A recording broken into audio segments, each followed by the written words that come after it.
Bonjour à toutes et à tous et ravi de vous retrouver dans Parole d'experts sur H24 comme d'habitude, votre émission qui nous permet de décrypter ce qui fait l'actualité, qu'elle soit sociale, qu'elle soit sportive, qu'elle soit économique, qu'elle soit politique.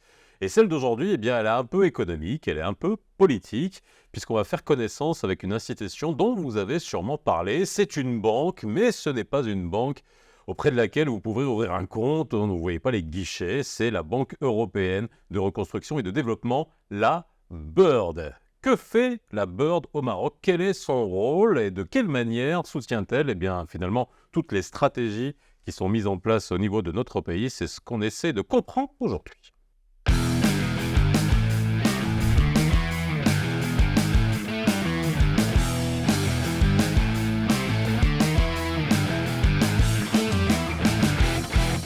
Et pour en savoir un peu plus sur la BERD, je reçois son directeur pour le Maroc, Antoine Saleh-Dechou. Bonjour Antoine. Bonjour, Comment ça va? ça va? Super. Merci en tout cas d'avoir accepté notre invitation. Et moi, j'ai toujours beaucoup de plaisir à essayer de mieux comprendre ce que font parfois des institutions dont on voit le nom, le logo sur des grands événements, des séminaires, des conférences, etc. Et surtout quand c'est des notions de banque, on a la Banque mondiale, on a la BAD, la Banque africaine de développement, et la BERD, qui sont très souvent actives au niveau du Maroc et de manière plus globale sur le continent. Et on va essayer de savoir ce que vous faites, et puis surtout particulièrement sur le Maroc. Alors, si on devait expliquer ce que le rôle de la BERD d'un point de vue global, ça serait quoi? Alors, la BERD, la Banque européenne pour la reconstruction et le développement, c'est une banque de développement qui a été créée au début des années 90. Au départ, centrée sur la zone ex-soviétique, Europe de l'Est. Et ce qui est intéressant, c'est que le Maroc est actionnaire fondateur de la BERD. Sa Majesté Feu Hassan II, à l'époque, a voulu faire partie du projet, alors même que le Maroc n'est Ça, il y a pas très peu de gens qui le savent. Hein. Exactement. Ouais. Ouais. Et en 2011-2012, on a commencé à s'étendre au pourtour sud et est de la Méditerranée, dont le Maroc. Et donc, on est une institution de financement multilatéral, c'est-à-dire qu'on est possédé par 72 pays et institutions. Donc, ça fait des conseils d'administration assez nombreux, vous avez le Maroc, vous avez tous les pays de l'Union européenne, vous avez les États-Unis, l'Ukraine, la Russie, la Chine, tout un nombre de pays. Et on est là, nous, avec le mandat principal de développer le secteur privé dans les pays dans lesquels on travaille, avec au niveau institutionnel 3 grandes priorités qui sont le climat. Ça, c'est le sujet du moment. De toute façon, la transition énergétique. Exactement. Et au Maroc, il y a une vraie urgence, mais aussi une vraie opportunité, et on pourra en parler. Et une vraie exemplarité aussi. Et exactement, un vrai leadership, tout à fait. Sur le continent, en tout cas. Exactement. L'inclusion et le digital. Voilà, c'est un peu au niveau institutionnel les trois grandes priorités qu'on décline après dans nos différents pays. Alors, d'accord, une vraie question qu'on peut se poser à chaque fois, même quand il s'agit de banques internationales, institutionnelles, finalement de financement de projets à des niveaux, au niveau de pays, au niveau de nations, d'où viennent les fonds? Qui alimente finalement les caisses de la Banque européenne de reconstruction et de développement? Très bonne question. Alors, les fonds viennent au départ des actionnaires. Donc, chaque actionnaire met au pot et ça crée ce qu'on appelle les fonds propres. Ce qui est intéressant, c'est que même si presque aucun de nos actionnaires n'est noté AAA, vous savez, la notation AAA, c'est... Quand on parle d'actionnaires pour la BERD, ce sont les nations. C'est les nations, les pays. C'est-à-dire, donc on a presque aucun de nos actionnaires n'est noté AAA. La AAA, c'est la notation la meilleure en termes de solvabilité quand les agences de notation regardent une banque, une entreprise. Mais en fait, collectivement, ça fait AAA. Et grâce aux politiques en fait, qu'on a, nous, de gestion de l'argent de nos actionnaires, les agences de notation nous donnent un AAA à la BERD, d'un point de vue en fait, global. Ce qui veut dire que derrière, nous, on peut aller lever de la dette à des taux très intéressants. Donc ça fait donc ça augmente notre bilan, notre capacité de financement. Et donc derrière, on va pouvoir aller sur nos marchés. L'idée, c'est pas de prêter moins cher que les banques commerciales. On n'a pas une vocation à venir déplacer les banques commerciales. En revanche, on va pouvoir aller peut-être sur des projets où elles n'iraient pas, parce qu'on va pouvoir prendre peut-être un peu plus de risques et voir sur notre portefeuille des projets un peu plus risqués. En fait, c'est un mécanisme tampon, finalement, C'est ça. avec le marché de la dette, Voilà. qui permet finalement de faciliter. Ça, C'est ça. très Et clair. j'ajouterai juste un dernier étage, c'est qu'on va aussi aller lever des fonds. Alors là, on parle de subventions, c'est plus de la dette, c'est vraiment des dons ou des financements très concessionnels auprès de différents donateurs. Ça peut être des États, ça peut être des institutions, donc l'Union européenne au Maroc est notre plus grand donateur, ou ça peut être les grands fonds Grande climat, fondation aussi, non des fondations, Oui. on va avoir parfois aussi des philanthropies privées, voilà. Donc, et l'idée, on va venir loger ces subventions quand ça fait sens, quand on voit qu'il y a un peu ce qu'on appelle un gap de marché, où s'il n'y avait pas ces dons, l'entreprise n'irait pas faire cet investissement, par exemple, et on vient inciter ces investissements, surtout à nouveau sur les sujets dont on parlait, inclusion, climat, digital. Alors, on va parler justement. Alors, maintenant que vous savez un peu comment ça fonctionne et d'où vient l'argent, j'aurais peut-être une petite question qui gratte, mais je la laisse à la fin.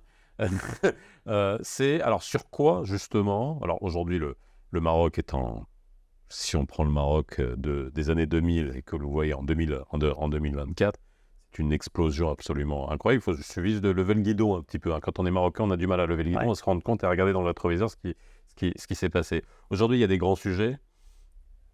On parlera de la finance, de la green finance, de la finance verte, du climat. Il y a l'inclusion du secteur privé dans l'économie, et ça on en parle très, très souvent sur différents aspects. Et puis le côté bien sûr social, avec que ça soit l'emploi des jeunes ou que ça soit l'emploi des femmes ou l'inclusion dans certaines régions. Alors déjà, au niveau du secteur privé, et là, le grand sujet au Maroc depuis certaines années, on l'a pris à bras-le-corps, c'est le financement des TPE, des PME. Est-ce que la board est dessus? Ça, c'est de grandes questions à chaque fois quand on se pose, est-ce que c'est seulement pour les grandes entreprises ou alors les petites entreprises sont aussi concernées? Non, tout à fait. Et donc, pour confirmer aussi cette tendance que vous décriviez, où vraiment, en effet, Maroc qui se développe très vite, et qui, je pense, aujourd'hui, dans la région, offre, en tout cas, c'est nous, la parole qu'on porte et le pitch un peu marocain qu'on fait auprès des investisseurs étrangers, vraiment un pays qui offre des opportunités d'investissement, une stabilité macroéconomique et politique qui est très intéressante. Et donc, sur la TPME, c'est pour nous un de nos cœurs de cible. Ce qui n'était pas le cas avant. Non, ça a toujours été vraiment Ah oui, au cœur du mandat de la Bird, et je pense que c'est particulièrement important parce qu'au Maroc, un des grands enjeux, c'est la création d'emplois. L'emploi formel dans le secteur privé. On a encore une base, je pense, de croissance dans l'emploi formel privé qui est importante. On a, je pense, un peu moins de 2 millions d'emplois formels privés au Maroc.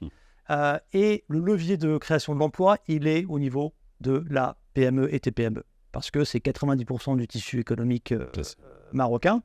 Et donc, nous, on y est à fond à travers nos différents outils. Alors, ça peut être du financement direct. Nous, c'est un petit peu quelque chose qu'on a mis en place pour essayer de nous différencier dans le paysage justement des autres bailleurs de fonds, des autres banques de développement. C'est pouvoir offrir des financements en dirham. Donc aujourd'hui, on est capable d'offrir du financement en dirham marocain à des coûts compétitifs. Ce qui n'est pas forcément facile pour une banque qui n'a pas, vous le disiez, vous ne veut pas ouvrir de compte. Donc nous, on ne va pas pouvoir venir s'alimenter avec des dirhams sur les dépôts. Mais on a mis en place, ça a pris du temps, mais toute une machine, une ingénierie qui fait que, grâce à nos partenaires bancaires marocains notamment, on arrive à pouvoir financer des PME avec du dirham marocain. L'autre aspect aussi qui était important pour pouvoir vraiment servir les PME marocaines, c'est pouvoir travailler aussi avec des tickets de financement adaptés. Plus bas, c'est ça. Parce que c'est souvent un bailleur de fonds, c'est quand même une grosse machine derrière, donc des choses en dessous de, on va dire, 100 millions de dirhams, ça ne les intéresse pas trop. Voilà.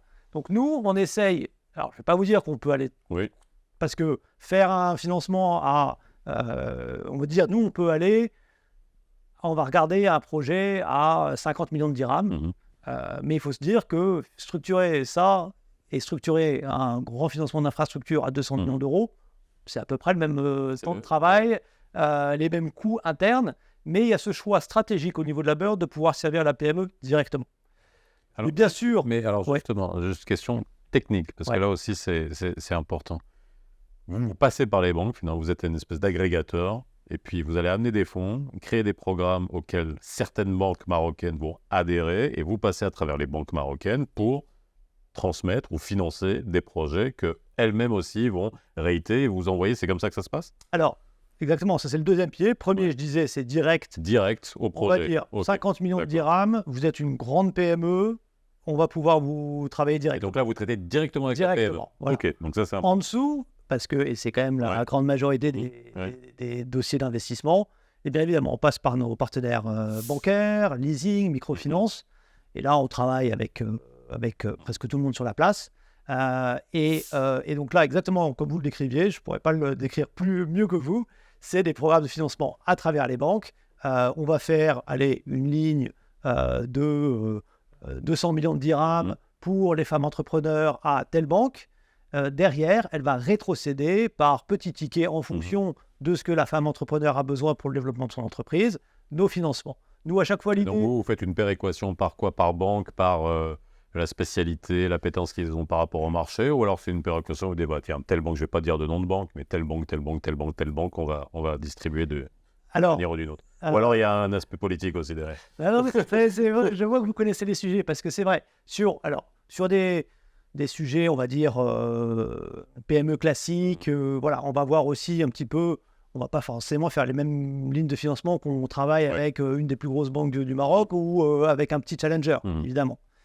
En revanche, on a un programme qui marche très très bien ici au Maroc, qui est assez subventionné par l'Union européenne, qui s'appelle, alors on avait commencé par un programme qui s'appelait le MORCEF, ensuite le Green Value Chain. C'est pour l'efficacité énergétique. Voilà, pour l'efficacité énergétique. Et ça, nous on est en 37 pays, je crois que le Maroc c'est le meilleur élève, on va dire. Et ça reflète ce que vous disiez aussi en termes de leadership climat. C'est aussi parce que le secteur bancaire s'est placé, connaît bien la finance climat. Les PME aussi veulent du financement vert.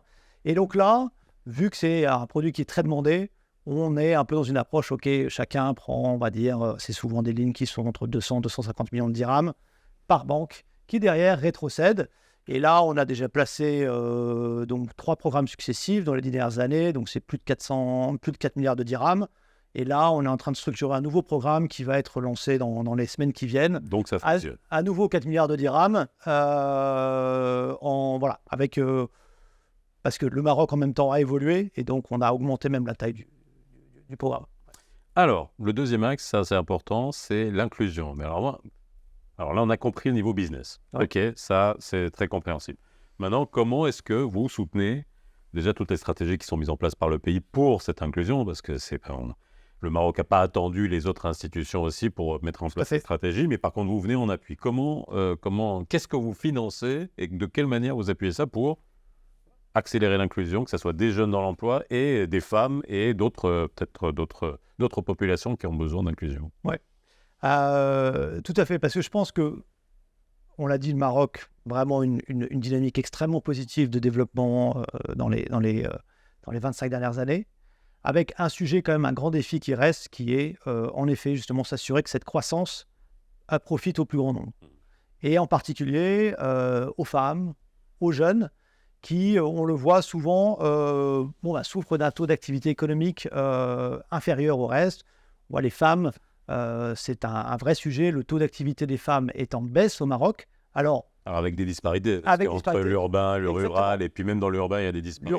L'urbain monte. L'urbain monte. Donc le vrai sujet, il est rural. Ouais. Vous avez tout à fait raison. Et donc, comment est-ce qu'on adresse ça? Et comment on adresse d'une façon générale aussi la création d'emplois, parce que c'est pareil pour les jeunes, on voit qu'ils souffrent encore d'un chômage qui augmente. Donc ici, à nouveau, on pense qu'un des grands leviers, c'est la PME. Donc on a ce programme pour les femmes qui s'appelle Women in Business. Donc c'est une ligne qui va à une banque, une ligne de financement pour une femme entrepreneur. Okay. Derrière, elle va pouvoir avoir une subvention d'investissement qui va pouvoir aller jusqu'à 15% de son investissement, donc c'est quand même c'est un don. C'est cash, c'est gratuit, c'est un truc qu'on ne rembourse pas. Ne remboursez pas si votre projet est dans la digitalisation de votre entreprise. Et ici, on ne parle pas de start-up. On parle vous êtes une PME industrielle, vous voulez digitaliser votre ligne de production, vous êtes dans les biens de consommation, vous les vendre en ligne, voilà, dans vos métiers traditionnels, parce que ça, on a vraiment vu avec le Covid aussi, les opportunités, mais aussi encore les gaps qu'il y a aujourd'hui dans la digitalisation des PME au Maroc. Et derrière, il y a une assistance technique aussi, tout ça financé par l'Union européenne, pour la femme entrepreneur, pour venir l'aider à, sur des sujets de croissance vraiment précis, développer son entreprise. Et on a décliné un programme assez similaire avec les jeunes entrepreneurs. Ici, il n'y a pas l'aspect don pour le jeune entrepreneur. Il y a une grosse assistance technique parce qu'on comprend. Pour nous, le constat, c'est que le jeune, il faut l'accompagner au début, dans la création de son entreprise, dans le développement de son entreprise, lui donner le goût de l'entrepreneuriat. Il lui faut surtout des bons de commande aussi. Il lui faut des bons de commande, il lui faut des clients évidemment, mais là on vient juste de finir une session de formation avec une de nos banques partenaires dans le Nord. Ça marche très bien. Donc ça, et puis dès qu'on peut, sur tous les dossiers de financement qu'on a, nous en fait on a des cibles, il faut que près de la moitié de nos financements aient un angle genre. Donc, on va prêter à une entreprise. Derrière, on ne veut pas que ce soit juste de l'argent qu'on lui prête. On va travailler aussi sur un plan d'égalité des chances au niveau de ses fonctions RH, avec des cibles d'ici 3-4 ans, d'avoir tant de femmes dans les fonctions de management. Voilà. Donc vous, finalement, ça encore une fois, sur ce deuxième axe, vous intervenez vraiment dans le secteur privé en essayant de jouer sur ces leviers et ces indicateurs.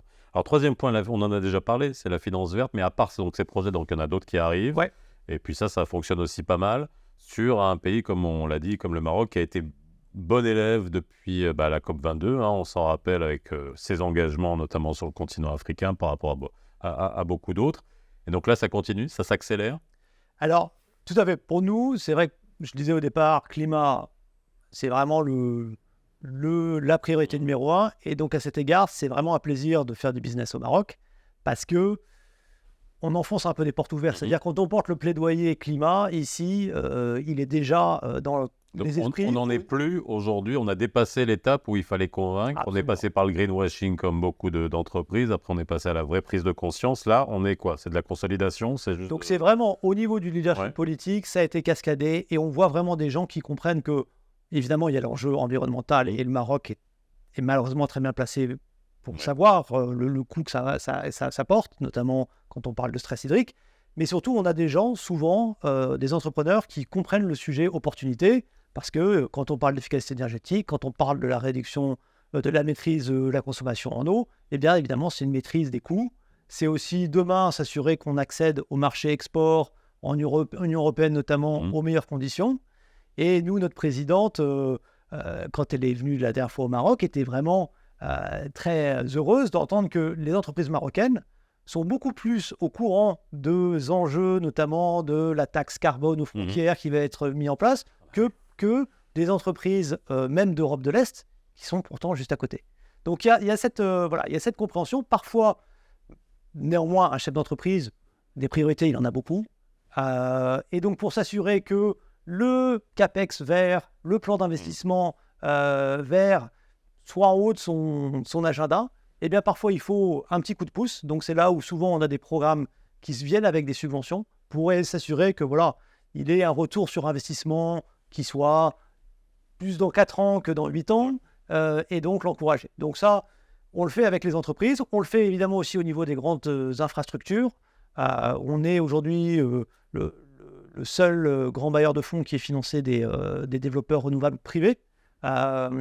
Ici, petit quand même, je sens qu'on est vraiment au seuil d'une accélération du développement de la capacité renouvelable au Maroc, mais on a passé par peut-être quelques années de ralentissement, où on aurait pu avoir plus, mais là je pense qu'on va être très rapidement, on va être d'ici l'année prochaine, voir une vague d'accélération.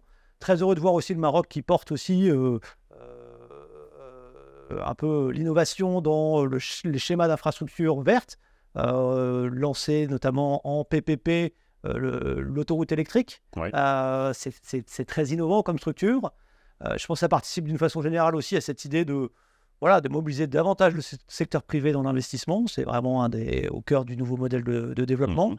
Nous, c'est, comme on dit en anglais, music to our ears. Hein, c'est vraiment. C'est et- toute cette dynamique finalement. Et puis c'est vrai que quand les gens se disent mais à quoi ça sert et pourquoi on met autant d'argent là-dedans, mais on a bien vu, hein, même ce que la ligne grande vitesse a fait en termes de développement sur cet axe, alors qu'elle avait été beaucoup critiquée au démarrage. Là, on voit que toute cette dynamique finalement d'infrastructures modernes et innovantes sont extrêmement importantes. Dernier point, parce qu'on arrive à la fin de l'émission. 2030, c'est la Coupe du Monde.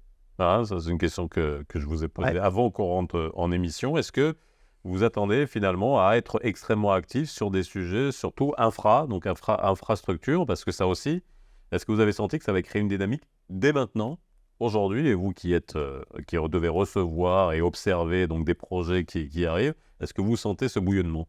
Absolument. Je pense que les 5 prochaines années au Maroc vont être assez excitantes d'un point de vue business. Je pense que vraiment, on va voir une accélération dans la transformation du pays. Parce qu'évidemment, la Coupe du Monde, c'est pas juste un magnifique spectacle de sport, mais c'est aussi une opportunité pour le pays de se mettre vraiment en ordre de marche, se donner une date butoir pour un grand nombre de chantiers qui sont déjà lancés, qui n'ont pas forcément grand-chose à voir avec le sport, mais c'est très utile pour focaliser les esprits. Et vous serez sollicité d'abord sur des projets infra?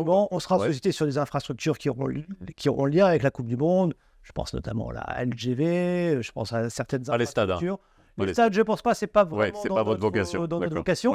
Mais parce qu'on a beaucoup parlé des secteurs privés, mais on travaille aussi avec les acteurs publics, on travaille aussi beaucoup avec les collectivités territoriales, les régions, les communes, et on voit que tout le monde veut accélérer ses plans de développement régionaux, ses plans d'action communale pour être prêt pour 2030. On voit même sur des sujets de transition énergétique, on se dit on veut que en 2030 pouvoir dire tant de pourcentage de mon infra est alimenté par des énergies renouvelables. Donc c'est une dynamique très très positive dans laquelle on sera nous pleinement mobilisés. Merci beaucoup Antoine d'avoir été avec nous. Et j'espère que vous en savez un peu plus sur la Bird et ce qu'elle fait au Maroc. En tout cas, moi, je dormirai moins bête ce soir. N'hésitez pas à nous envoyer vos commentaires, les sujets que vous avez envie qu'on traite pour vous dans Parole d'Expert sur H24. Et je vous dis à la semaine prochaine. Bye bye.